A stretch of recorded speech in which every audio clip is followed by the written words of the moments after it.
Hello again, my friends, and thank you for watching. I would like this video to be about harmonization, and specifically harmonization of prophetic texts. Now, when we talk about harmonization, what we're really talking about is learning how to look at multiple passages of Scripture and identifying the details within them, seeing if there's sometimes the same topic being discussed, and recognizing when something different is there. Sometimes it's people, sometimes it's location, sometimes it's the timing of an event. Sometimes some of those details are left out.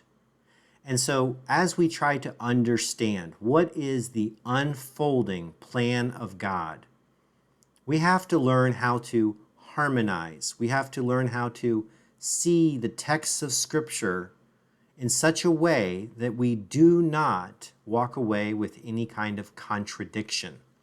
Because ultimately, it is the same God who inspired all of Scripture. Therefore, none of it can have actual contradiction. Any contradictions that exist in the mind of the reader, not in the God who wrote it. That's important. So as we understand prophetic passages, we will see great harmony in the unfolding plan of God. As such, I want to point out an example of learning how to harmonize passages. So I'm going to start with something very familiar. If you are a Christian, and I pray that you are, you have observed, I'm sure at some point in time, the Lord's Supper. Now, Jesus instituted this event, and I just wanted to read a passage out of Luke chapter 22.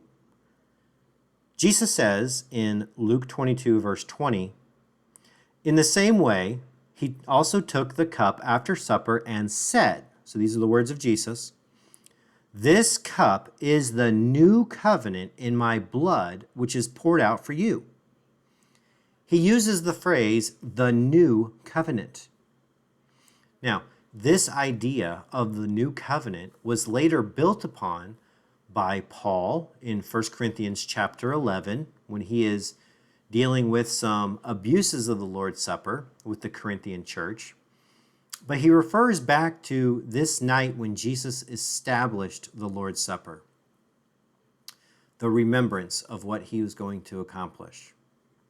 And then later, Paul talks about the new covenant again in 2 Corinthians chapter 3. And also the writer of Hebrews in both chapters 8 and 10 quote portions of an Old Testament passage that talks about the new covenant. But the writer of Hebrews is applying it to the common salvation that we all have. Now, this sounds so far pretty simple, I hope.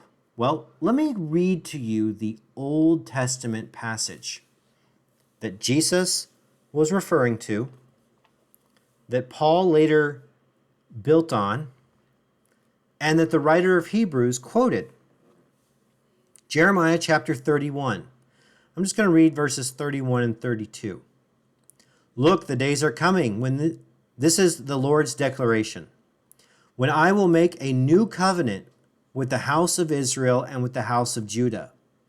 This one will not be like the covenant I made with their ancestors on the day I took them by the hand to lead them out of the land of Egypt, my covenant that they broke, even though I am their master."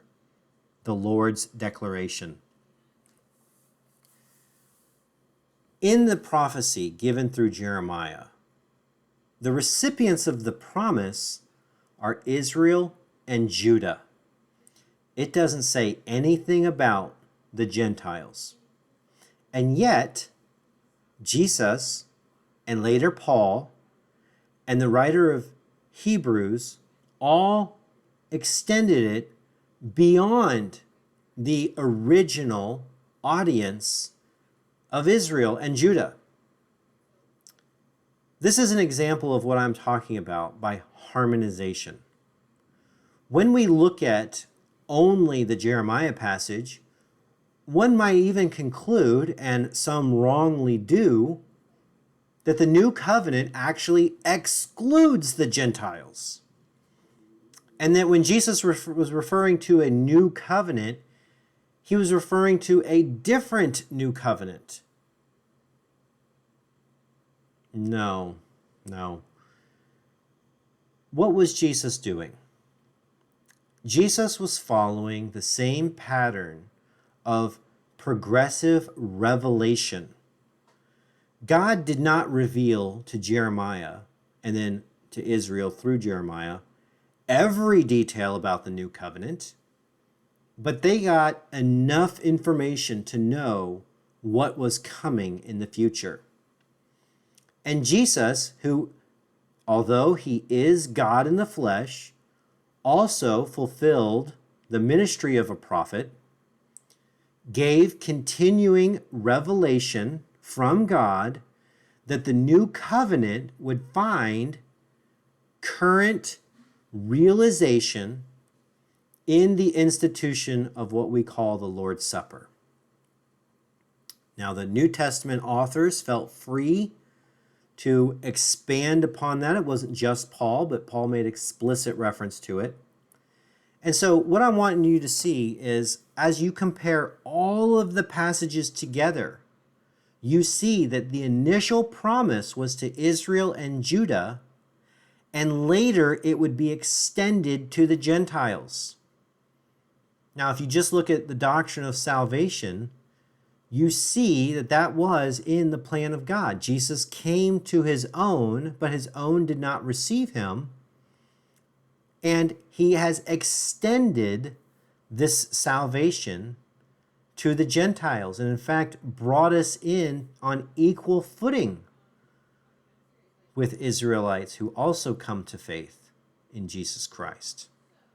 And so it takes the effort to look at all of the passages in Scripture. Now, we have the benefit of a completed Scripture, so we can look at all of the passages that look at a specific text and topic and figure out what is the true meaning of these passages. And how am I to understand the plan of God? So that is just one example. And so as I continue in this series, there will be multiple times when we will be forced to harmonize multiple passages.